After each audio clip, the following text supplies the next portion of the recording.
असलकुम। Welcome to lecture number 13, advance web development course. और आज हम इंशाल्लाह जावास्क्रिप्ट को फर्दर डिस्कस करेंगे। और आज हम इंशाल्लाह लूप्स और अरे को डिस्कस करने की कोशिश करेंगे।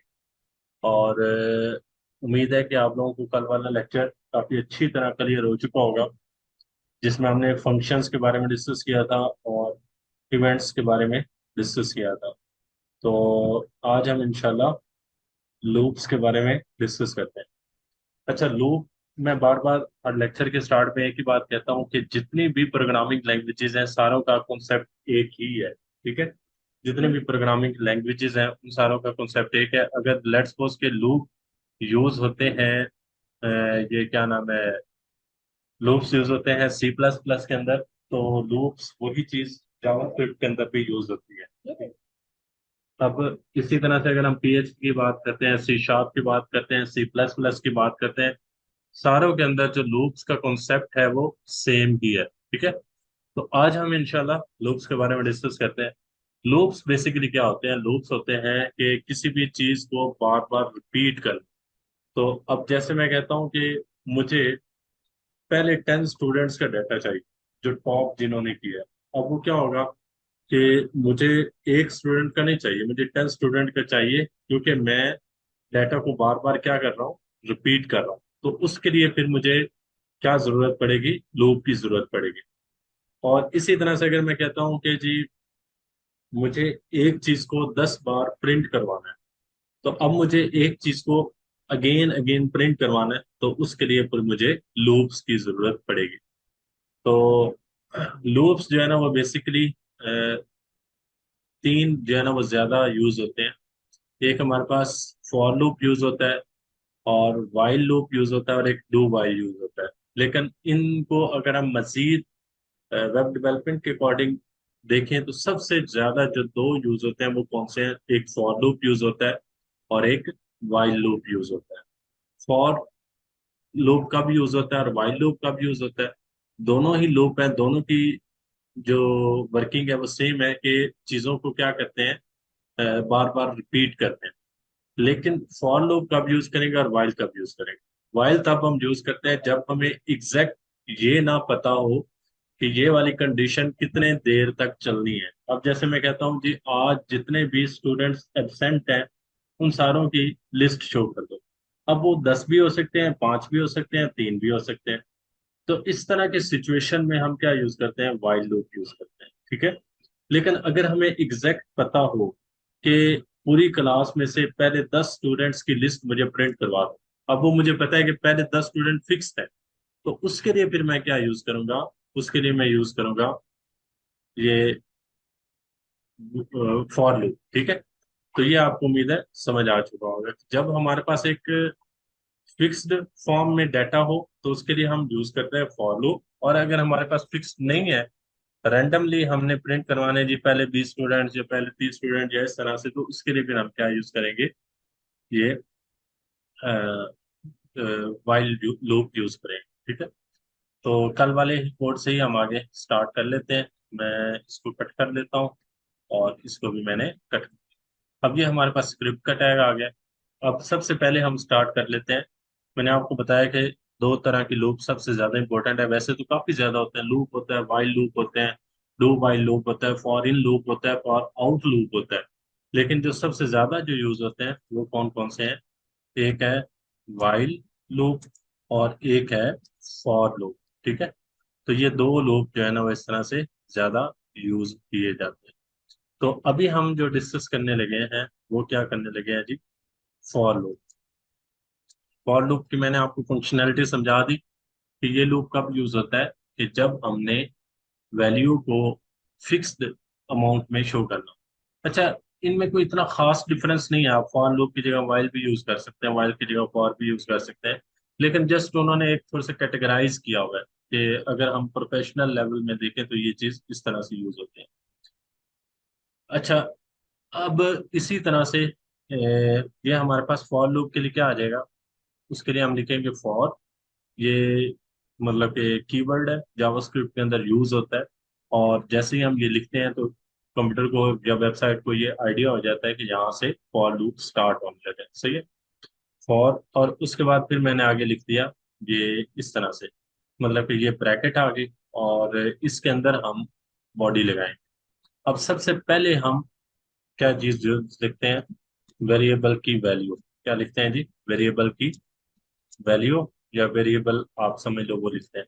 उसके बाद सेकंड नंबर पे क्या आता है, वेरिएबल की कंडीशन, कि हमने कहाँ तक डाटा को चलाना है, वेरिएबल की कंडीशन। ठीक है। उसके बाद थर्ड नंबर पे क्या आ जाएगा, इंक्रीमेंट या डिक्रीमेंट। इंक्रीमेंट आ जाएगा या डिक्रीमेंट आ जाएगा। पहले आप सिंटेक्स को अच्छी तरह समझ लें, फिर उसके बाद आगे आपको समझने में आसानी होगी। अब ये देखें यहाँ पे क्या आ जाएगा, यहाँ पे लूप की बॉडी आ जाएगी जो आप डिस्प्ले करवाना चाहते हो। अब मैं लेट्स सपोज की एग्जांपल देता हूँ। मैं कहता हूँ कि पहले 10 नंबर को शो करवा, तो अब वेरिएबल की वैल्यू आ जाएगी, मतलब कि हमने लिख लिया कि let A is equal to 1। ठीक है। लेट कर लें, बार कर लें, या खाली ए लिख लें तब भी ठीक है। और उसके बाद फिर वेरिएबल की कंडीशन आएगी। अब वेरिएबल की कंडीशन क्या आ जाएगी, वो आ जाएगी जी, मैंने कहा जी पहले 10 नंबर को शो करवाना है, तो मैंने क्या कहा जी, ए इज लेस देन और इक्वल टू 10। ठीक है। यानी या तो वो 10 से लेस देन हो या इक्वल टू हो। और उसके बाद थर्ड चीज क्या आ जाएगी, इंक्रीमेंट। इंक्रीमेंट क्या होता है कि वन बाय वन क्या होता रहे, इंक्रीज होता रहे। तो उसके लिए मैंने क्या लिख दिया जी, ए प्लस प्लस लिख दिया। ठीक है। और इसको मैं इधर डिक्लेयर कर देता हूँ, where A is equal to 1 लिख दिया। ये इधर सेमीकोलन आ जाएगा। अच्छा, फिर ए इज लेस देन 10, और एंड वाले में ए प्लस प्लस इस तरह से। फिर उसके बाद आगे आ जाएगा लूप की बॉडी। अच्छा, ये वाला ए इज इक्वल टू 1 ये लिखने की जरूरत नहीं है, ये चाहें तो आप इसके अंदर लिख लें, चाहे आप पहले लिख लें। अगर पहले लिखेंगे तो फिर इधर खाली ए आ जाएगा। सही है। अच्छा, अब उसके बाद लूप की बॉडी आ जाएगी। लूप की बॉडी क्या होती है कि हमने क्या चीज डिस्प्ले करवानी। अब लेट्स सपोज कि हम इस वैल्यू को डिस्प्ले करवाना चाहते हैं, तो उसके लिए फिर हम क्या लिखते थे, डॉक्यूमेंट डॉट राइट, और उस वेरिएबल का नाम आ जाएगा। वेरिएबल का नाम क्या है जी, ए। ठीक है। और एंड पे हम क्या लगा देंगे, ये सेमी कॉलन लगाए। सही है। अब ये क्या काम करेगा कि 1 से स्टार्ट करेगा और लेस देन 10। अब उसने इधर आकर चेक करना है कि क्या 1 लेस देन 10 है, कंडीशन क्या हो गई, ट्रू। तो उसने 1 को क्या करवा दिया, प्रिंट करवा दिया। फिर वो इधर जाएगा थर्ड नंबर पे, ए प्लस प्लस पे। ए प्लस प्लस का मतलब क्या है कि इंक्रीमेंट, कि 1 के अंदर एक ऐड कर दो। अब ये क्या हो गया, 2। तो 2 is less than equal to 10, condition क्या हो गई, ट्रू। और फिर उसके बाद 2 क्या हो जाएगा, प्रिंट हो जाएगा। सही है। तो उसके बाद फिर आगे हमने ए प्लस प्लस किया, फिर ये क्या हो गया, 3 हो गया। तो फिर हमने कंडीशन चेक की, क्या 3 लेस देन 10 है, तो 3 को प्रिंट करवा दो। फिर ये एक दफा प्रिंट हुआ, फिर ए प्लस प्लस पे जाएगा। तो इस तरह से इसने 10 टाइम रन करना है। तो अब हम चेक कर लेते हैं कि क्या ये फंक्शनैलिटी वर्क कर रही है। तो ये हमारे पास क्या था, इसका नाम क्या था जी, fnc.html। ठीक है।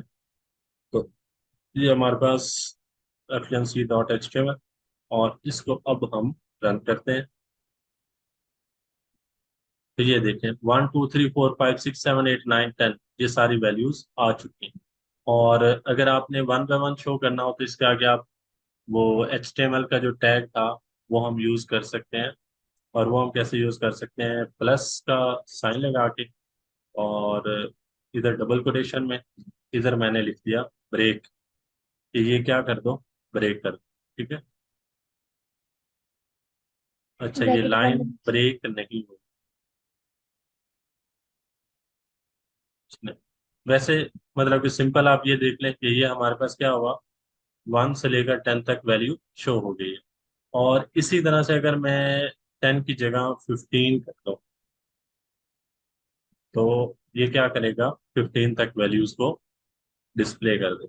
सही है, तो ये देखते हैं। 1 2 3 4 5 6 7 8 9 10, फिर 11, फिर 12, फिर 13, फिर 14, फिर 15, 16, इस तरह से मतलब कि जितना हमने करना होगा वो हम डिस्प्ले करवा सकते हैं। ठीक है, तो इस तरह से हम इसे यूज कर सकते हैं। अच्छा, सॉरी ये मिस्टेक थी। बी आर के टैग को हमने यहाँ पे क्लोज नहीं। अब ये आ जाएगा शायद, ये अभी भी नहीं आया। चलें, बहरहाल ये फिर हम एचटीएमएल को जावास्क्रिप्ट के अंदर कैसे यूज करते हैं इसको हम देख लेंगे। वैसे इसका नॉर्मली यही होता है कि आप प्लस के साथ लगा के आगे फिर वी आर के टैग लगा सकते हैं। अच्छा, ये चीज हमारे पास यहाँ तक क्लियर हो चुकी है कि ये हमारे पास क्या है, फॉर लूप है। अब इसी के अंदर आप मजीद चेंजेस कर सकते हैं। ये इसका बेसिक सिंटैक्स है।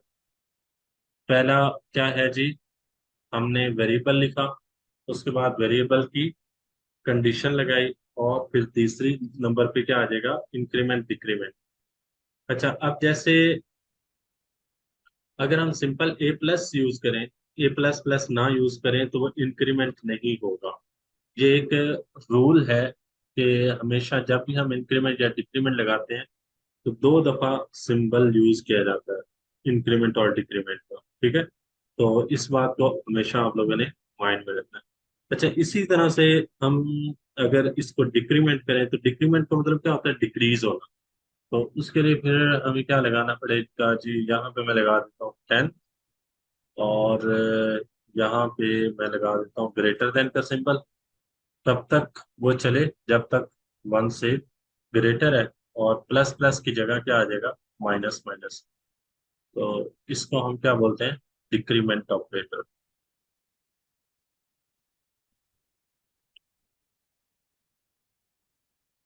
ये देखिए, 10 9 8 7 6 5 4 3 2 1।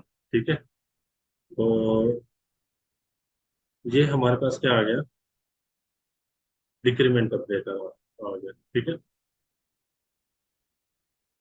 अच्छा, उसके बाद ये हमारे पास हो गया while loop, sorry for loop, और एक हमारे पास होता है वाइल लूप। वाइल लूप क्या काम करता है कि अ, ये भी सेम यही वैल्यूज को रिपीट करता है, लेकिन इसका थोड़ा सा जो सिंटैक्स है वो चेंज होता है as compare to for loop. अब इसमें क्या होता है कि जो सिंपल जो हम अ, ये डिक्रीमेंट या इंक्रीमेंट ऑपरेटर लगाते हैं, ये लूप के अंदर हम लगाएंगे। तो अब इसको हम किस तरह से लिख सकते हैं, मैं इसी के नीचे एक छोटी सी कंडीशन लिख लेता हूँ कि ये मेरा क्या है जी, वाइल लूप। और इधर मैं अब इसको वाइल लूप को डिस्क्राइब कर लेता हूँ। तो मेरा क्या आ जाएगा, वाइल आई लेस देन, आई कर लेते हैं या बी कर लें, कुछ भी आप लिख लें कि बी इज लेस देन और इक्वल टू 10 कर लें। ठीक है, और इसमें एक चीज ये करनी पड़ेगी कि हम यहाँ पे जो वैल्यू को इनिशियलाइज कर रहे थे उसको इधर हमें टॉप पे लिखना पड़ेगा। तो उसके लिए फिर मैंने क्या कर लिया जी, let B is equal to 1। और ये कब तक चले, जब तक 10 मतलब कि नहीं हो जाता। सही, और उसके बाद फिर सिंपल यहाँ पर हम इसकी बॉडी लिख देंगे। सबसे पहले हमने जैसे वेरिएबल इसके अंदर सारी तीनों चीजें एक के अंदर लिख रहे थे, इसके अंदर ऐसा नहीं होता। इसके अंदर ये होता है कि हम पहले क्या करते हैं, डिफाइन करते हैं। ये जैसे हम ए इक्वल टू 10 लिखा, तो इसी तरह से बी इक्वल टू 1 जो भी हमने वैल्यू स्टार्ट करनी होगी वो लिखेंगे। और उसके बाद फिर आगे क्या आ जाएगा, वाइल लूप, और वाइल लूप के आगे बॉडी आ गई, और अंदर हमने वाइल लूप की सॉरी कंडीशन आ गया, फिर हमने वाइल लूप की बॉडी लिख देनी है। तो अब ये बॉडी क्या आ जाएगी, डॉक्यूमेंट डॉट राइट। तो ये इधर क्या आ गया जी, बी, और इसके आगे हमने जाकर इंक्रीमेंट ऑपरेटर लगा दें। क्लियर हो गया। तो अब हम चेक कर लेते हैं कि क्या ये वैल्यू सही प्रिंट कर रहा है। तो अब ये देखें, यहाँ से आगे ये 1 2 3 4 5 6 7 8 9 10, तो ये इसके आगे इसने स्टार्ट की। तो ये जो है ना वो हम यूज कर सकते हैं वाइल लूप। दोनों लूप्स की क्लियरेंस होगी। इसमें क्या था कि तीनों चीजें हम एक ही ब्रैकेट के अंदर लिख रहे थे। इसमें हमने उसको ब्रेक कर दिया। पहले हमने उसको इनिशियलाइज किया और उसके बाद फिर हमने कंडीशन लगाई, और थर्ड नंबर पे हमने क्या लिखा, ये लूप की जो इंक्रीमेंट है उसको हमने लिखा। सही है, बॉडी और लूप के इंक्रीमेंट या डिक्रीमेंट। और सेम वे अगर हम डिक्रीमेंट करना चाहते हैं तो सिंपल इधर कंडीशन क्या हो जाएगी, चेंज हो जाएगी, और प्लस प्लस की जगह क्या आ जाएगा, माइनस आ जाएगा। अच्छा, ये हमारा क्या था, फॉर लूप हो गया और वाइल लूप हो गया। तीसरे नंबर पे हमारे पास हमने जो आज डिस्कस करना वो है अरेज। अरे क्या होती है, अरे को अगर मैं इसी लूप के थ्रू या अगर लेट्स सपोज के एग्जांपल के थ्रू करना चाहूँ, अरे क्या होती है कि अब जैसे इसमें हम अभी हमने जितना भी डिस्कस किया है कि जैसे b=1, a=10, तो उसमें हम एक वक्त में एक वैल्यू को स्टोर करवा रहे हैं वेरिएबल के अंदर। एक वक्त में एक वैल्यू को स्टोर करवा रहे हैं। लेकिन अगर मुझे एक वक्त में मल्टीपल वैल्यूज को एक वेरिएबल के अंदर स्टोर करवाना पड़े तो उसे हम बोलते हैं अरेज। ठीक है, उसे हम क्या बोलेंगे, अरेज बोलेंगे। ठीक है। तो अरे हमारे पास क्या होती है कि जब हम एक ही वक्त में एक वेरिएबल के अंदर मल्टीपल वैल्यूज को स्टोर करवाना चाहते हैं तो उसके लिए हमारे पास क्या आ जाएगा, अरे आ जाएगा। ठीक है। हाँ जी, प्लस कॉन्केटिनेशन ऑपरेटर ही होता है। अब जैसे ये देखिए यहाँ पे मैंने प्लस के साथ HTML के टैग को लिखा था, तो ये मेरे पास कॉन्कैटिनेट ऑपरेटर भी था। ठीक है। या इसी तरह से कुछ आप वैल्यूज को साथ में कॉन्कैटिनेट करवा सकते हैं। अच्छा, थर्ड नंबर पे हमने अरे के बारे में डिस्कस कर रहे थे। तो अरे हमारे पास क्या है कि जब भी हम किसी भी एक वेरिएबल के अंदर मल्टीपल वैल्यूज को एक्सेस करना चाहते हैं तो उसके लिए हमारे पास क्या यूज होगा, अरे यूज होगा। ठीक है। तो अब अरे को जब हम यूज करते हैं तो उस वक्त क्या होता है कि ये बॉक्सेस बनते हैं, यानी मेमोरी के अंदर बॉक्सेस बनते हैं। और वो जो बॉक्सेस होते हैं वो जीरो से स्टार्ट होते हैं, उसको हम बोलते हैं इंडेक्स वैल्यू। क्या बोलते हैं, इंडेक्स वैल्यू। अब लेट्स सपोज के जैसे आप नॉर्मल हम बॉक्सेस देखते हैं कि मैं एक एग्जांपल ड्रॉ करके दिखा देता हूँ। अब ये मेरे पास एक क्या है, बॉक्सेस है। अब इसमें पहला बॉक्स आ गया, सेकंड बॉक्स आ गया, थ्री बॉक्स आ गया, फोर बॉक्स आ गया, जितने बॉक्सेस आ गए। अब ये मेरा पहला बॉक्स हो गया। ठीक है। इसको इंडेक्स वैल्यू हम क्या बोलेंगे, इसकी इंडेक्स वैल्यू क्या है जी, 0। फिर इसका इंडेक्स एड्रेस क्या आ जाएगा, 1। फिर क्या आ जाएगा, 2। सही है। फिर उसके बाद क्या आ जाएगा, 3। और फिर उसके बाद क्या आ जाएगा, 4 आ जाएगा। सही है। तो इसमें यानी हमारे पास टोटल जो वैल्यूज हैं वो कितनी होगी, 5। लेकिन जो इंडेक्स एड्रेस है वो कहाँ से स्टार्ट होगा, 0 से स्टार्ट होगा। तो और इस मजे की बात यह है कि इस सारी वैल्यूज को यानी 5 वैल्यूज को हम किसी भी एक वेरिएबल के अंदर स्टोर करवा सकते हैं। अब जैसे मैंने बी लिखा, तो बी के अंदर क्या होगी, ये सारी वैल्यूज क्या होगी, स्टोर होगी। अब क्वेश्चन ये अराइज होता है कि हम जब बी के अंदर 1 लिखते थे और इधर बी लिखते थे तो वैल्यू डिस्प्ले हो जाती थी, 1 हो जाती। तो अब इसमें तो 5 वैल्यूज आ गई। तो 5 वैल्यूज को हम कैसे डिस्प्ले करवाएं। तो 5 वैल्यूज को डिस्प्ले करवाने के लिए क्या होगा कि अब जैसे हम डॉक्यूमेंट डॉट राइट लिखते हैं बी, तो बी के अंदर 1 वैल्यू पड़ी तो वो शो हो गई। तो अगर हम इसको अरे का शो करवाना चाहते हैं तो हम क्या लिखेंगे, बी, और उसके बाद फिर ये वाला सिंबल आएगा। जैसे हम मैंने आपको पढ़ा था कि फंक्शन के साथ हमेशा कौन सा सिंबल आता है, ये वाला ब्रैकेट वाला सिंबल आता है। ठीक है, और ये वाला ब्रैकेट वाला सिंबल। जब भी ये दो सिंबल लगे हो तो इसका मतलब ये एक फंक्शन है। और जब भी ये बड़ी ब्रैकेट लगी हो तो इसका मतलब क्या है कि ये एक अरे है। अब हम अरे को लेट्स सपोज के ये 2 वाली इंडेक्स वाली वैल्यू शो करवाना चाहते हैं, तो हम इधर क्या लिखेंगे, B2। क्या लिख देंगे, B2। अब जैसे मैं इधर कुछ वैल्यू लिख लेता हूँ, ये 3 पड़ा है, ये मेरे पास 4 पड़ा हुआ है, ये 7 है। ठीक है, ये 8 हो गया, और ये लेट्स सपोज के 9 है। अब मैं चाहता हूँ कि ये 2 वाली वैल्यू या 7 शो हो, तो मैं क्या लिखूंगा, B, और उसकी इंडेक्स वैल्यू लिखूंगा। इंडेक्स हमारे पास एड्रेस कौन सा है 2, तो इसका मतलब क्या होगा, फिर वो 7 को डिस्प्ले कर देगी। तो इस तरह से हम स्टोर भी करवा सकते हैं और मल्टीपल वैल्यूज को एक्सेस भी कर सकते हैं।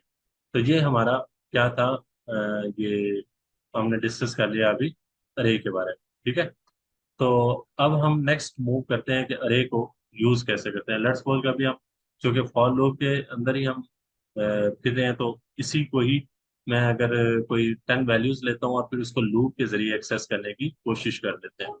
अच्छा, लेट्स सपोज कि मैंने एक वेरिएबल लिया और कॉन्स्ट, कॉन्स्ट का मतलब क्या होता है, कांस्टेंट। ठीक है, तो मैंने कोई भी एक हम नेम ले लेते हैं, या कलर, कलर के चले नेम ले लेते हैं। ठीक है, कलर, मैंने अरे का नाम ले लिया।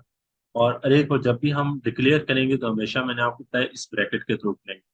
अब जैसे मैं पहला कलर लिख लेता हूँ ग्रीन, उसके बाद फिर कॉमा, फिर क्या आ जाएगा, ग्रीन के बाद कोई हम लिख लेते हैं, रेड लिख लिया।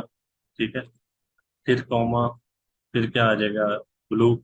इस तरह से हमने अभी 3 इंडेक्स वैल्यू की अरे बना दी है। सही, इस तरह से आप मल्टीपल जितने चाहें आप बना सकते हैं।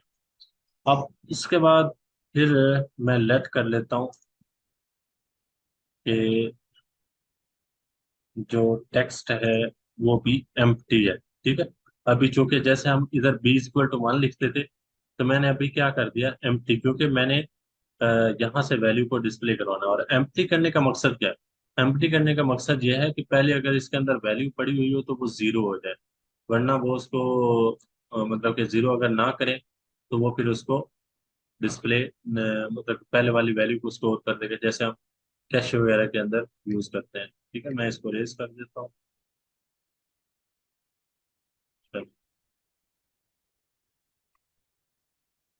अच्छा जी, तो let text is equal to 0 आ गया, और उसके बाद मैं इसके अंदर लगा लेता हूँ फॉर लूप।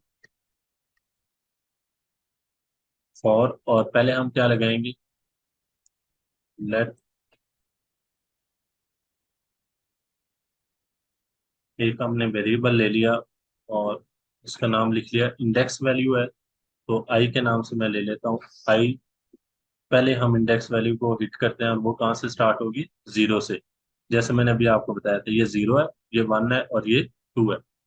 और फिर उसके बाद कंडीशन लगाने की कहाँ तक हमें चाहिए, तो वो क्या आ जाएगा कि जब जहां तक हमें इस पूरे की लेंथ है, मतलब कि इसकी लेंथ कितनी है, 0 1 2, तो मतलब टोटल 3 लेंथ है। तो इसी वजह से फिर हम इसकी लेंथ को करेंगे, और लेंथ किसकी हमें चाहिए, कलर की।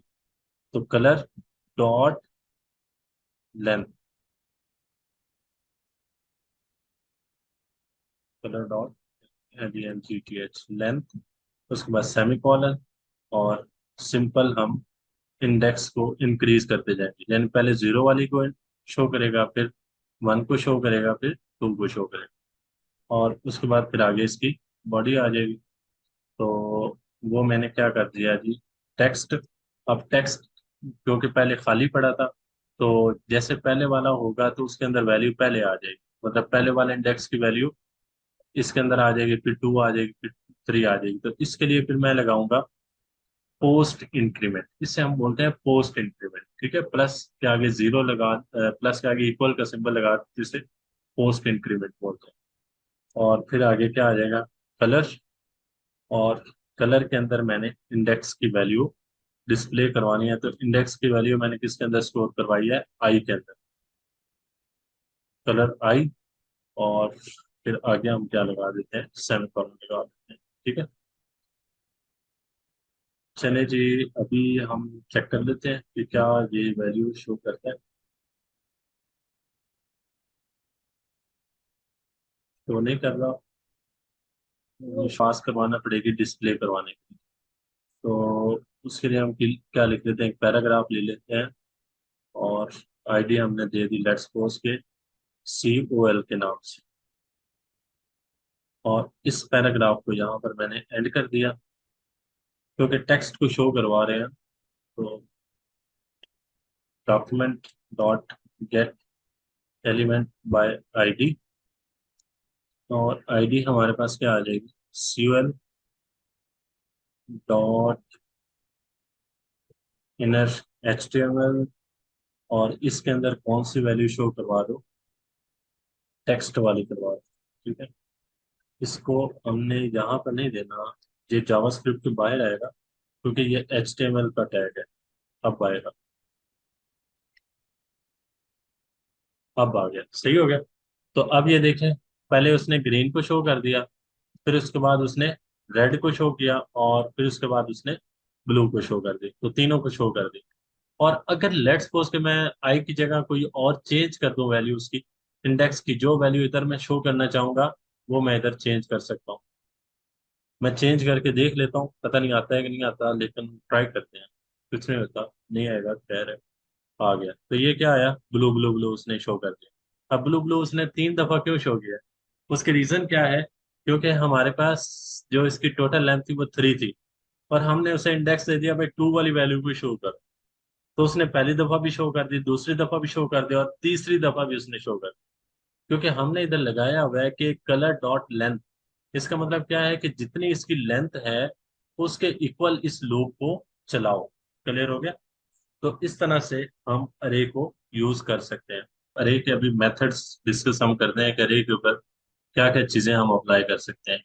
तो सबसे पहले हमारे पास क्या आ गया कि अरे का बेसिक सिंटेक्स हमने डिस्कस कर लिया, कि जैसे मैं लिख लेता हूँ कॉन्स्ट, और कलर लिख लिया, या कोई भी आप इसका नेम दे सकते हैं। तो अरे को लिखने का तरीकाकार ये है कि हम डबल ब्रैकेट ये लगाते हैं, बड़ी ब्रैकेट, और इसके बाद मैंने लिख दिया जी, पहला ग्रीन आ गया, फिर मैंने लिख दिया रेड, और उसके बाद क्या आ गया, ब्लू। ठीक है, यहाँ पर मैंने इसे क्लोज कर दिया। तो सबसे पहले हम डिस्कस करते हैं कि अरे का साइज कैसे फाइंड आउट किया जाता है। तो अरे के साइज को फाइंड आउट करने के लिए हम क्या यूज करते थे, लेंथ का, लेंथ एट्रीब्यूट यूज करते हैं, जिससे उसकी साइज को जो है ना वो हम डिस्प्ले करवा सकते हैं। तो उसके लिए फिर क्या आ जाएगा, document dot gate element by ID, ये DOCUMENT, sorry, document dot gate element by ID, और आईडी क्या आ जाएगी, कोई भी आप लिख सकते हैं। अभी जैसे मैंने ऊपर आईडी डिफाइन की हुई है, कॉल, COL, क्या लिख दूंगा, COL dot inner HTML, inner HTML is equal to, और उसका साइज आ जाएगा, ये क्या आ जाएगा, कलर डॉट लेंथ, के मुझे इसकी लेंथ चाहिए। अब हम चेक कर लेते हैं। तो ये देखें, इसकी लेंथ उसने बता दी है, कितनी है, 3 है। तो इस तरह से हम अरे की लेंथ को फाइंड आउट कर सकते हैं। अब एक और मेथड होता है जिसे हम बोलते हैं अरे टू स्ट्रिंग का मेथड। अरे टू स्ट्रिंग क्या काम करती है, कि अब जैसे हमने एक कांस्टेंट लिखा, तो ये हमारे पास एक अरे का डाटा टाइप थी। लेकिन जब भी हम कोई टेक्स्ट वगैरह या इस तरह से शो करना चाहते हैं, तो वो हमारे पास किस में होता है, स्ट्रिंग में होता है। तो हम सिंपल इधर कलर को ये रहने देंगे, और आगे उस मेथड का नाम चेंज कर देंगे।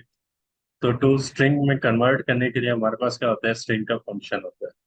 तो टू स्ट्रिंग, तो इससे क्या हो जाएगा, ये स्ट्रिंग में कन्वर्ट हो जाएगा, और वैल्यूज हमारे पास इस तरह से डिस्प्ले हो जाएगी। ठीक है, तो ये हमने अगर सारी अरे को डिस्प्ले करवाना हो तो उसके लिए हमें स्ट्रिंग का फंक्शन यूज करना पड़ेगा। अच्छा, इसी तरह से हमारे पास होता है पॉप अप एंड पुश। ये बहुत इंपॉर्टेंट है, पॉप एंड पुश। पॉप का मतलब क्या होता है, रिमूव करना, और पुश का मतलब क्या होता है, इंसर्ट करना। तो अब ये देखें, मैं अगर ये 3 वैल्यूज लिखी हुई हैं, तो मैं इस वैल्यू को डिलीट करना चाहता हूँ, तो उसके लिए मैं क्या लगाऊंगा, पॉप लगाऊंगा। सही है। तो मेरे पास क्या आ जाएगा, ये मैंने अभी इस फंक्शन को डिलीट कर दिया, जस्ट मैं क्या लिखूंगा, कलर। और उसके बाद फिर इसके ऊपर मैं पॉप फंक्शन लगाऊं, तो वो क्या आ जाएगा, सीएल और कलर डॉट पॉप। ये क्या करेगा, डिलीट कर देगा। और अब मुझे यहाँ पे डिलीट होने के बाद वैल्यू चाहिए, तो उसके लिए फिर मैं वही लगाऊंगा, document dot gate element by ID. और आईडी मैं एक और डिफाइन करूंगा जहाँ पे मैं डिलीट होने के बाद डाटा शो करूंगा। वो मैंने लिख लिया, dot inner HTML is equal to, और उस अरे का नाम आ गया। सही है। तो अब मैं शो करता हूँ जी, ये देखें रेड ग्रीन ब्लू आ रहा है। तो अब वो पहले उसने कंप्लीट शो किया और उसके बाद उसने ब्लू को रिमूव कर दिया। सही है। तो मैंने कॉल के अंदर पहले पॉप फंक्शन से पहले की आईडी लिखी हुई थी, कॉल वन के अंदर जो है ना वो उसकी फंक्शन की आईडी को रिमूव किया हुआ था। तो ये मेरे पास क्या होता है, पॉप। पॉप का मतलब क्या हो गया, रिमूव कर देना। और इसी तरह से हमारे पास पुश का होता है, क्योंकि पुश का मतलब क्या होता है, ऐड कर देना। वो हमारे पास क्या आ जाएगा कि सिंपल, मैं यहाँ पे पॉप की जगह पुश लिख दूंगा। क्या लिख दूंगा, पुश, PUSH। ठीक है। और पुश के बाद फिर मुझे वैल्यू क्या पुश करनी है, तो मैं कोई न्यू कलर के नाम से लिख लेता हूँ, ताकि आपको आइडिया हो जाए कि यहाँ पे हमने वैल्यू को पुश किया। तो चले जी हम इसे करते हैं। तब ये देखें, ग्रीन रेड ब्लू लिखा हुआ था, और फिर उसके बाद आगे एक न्यू कलर आ गया, तो न्यू कलर के नाम से आ गया। तो अब वो क्या होगा कि एक और वैल्यू जो है ना वो इसके अंदर पुश हो चुकी है। ठीक है। तो इस तरह से हम इसके अंदर वैल्यूज को क्या करवा सकते हैं, पुश करवा सकते हैं। हमारे पास लेंथ का हो गया, पॉप का हो गया, पुश का हो गया, टू स्ट्रिंग का हो गया। और इसी तरह से एक हमारे पास होता है शिफ्ट। शिफ्ट का मतलब क्या होता है कि अगर हम फर्स्ट अरे एलिमेंट को रिमूव करना चाहते हैं, अब जैसे ग्रीन रेड ब्लू ये लिखा हुआ है, तो इसमें ग्रीन जो है ना वो सबसे पहला है। तो इसको अगर हम शिफ्ट करना चाहते हैं तो उसके लिए फिर क्या आ जाएगा, शिफ्ट का आ जाएगा। तो सिंपल आपने क्या कर देना, पुश की जगह हम यहाँ पर लिख देंगे शिफ्ट, SHIFT। और ये इस तरह से आ जाएगा। अब हम चेक करें, तो ये देखें ग्रीन क्या हो चुका है, रिमूव हो चुका है। तो इस तरह से आप पहले वाले एलिमेंट को रिमूव कर सकते हैं। ये हमारे पास क्या था, शिफ्ट। और इसी तरह से अगर हम अनशिफ्ट कर देंगे, तो जैसे पॉप में रिमूव हुआ था, पुश में ऐड हुआ था, तो इसी तरह से शिफ्ट में दोबारा वैल्यू वापस आ जाए। ठीक है। और एक और चीज है कि अगर हम अरे के अंदर वैल्यू को एडिट करना चाहते हैं, वो हम कैसे कर सकते हैं।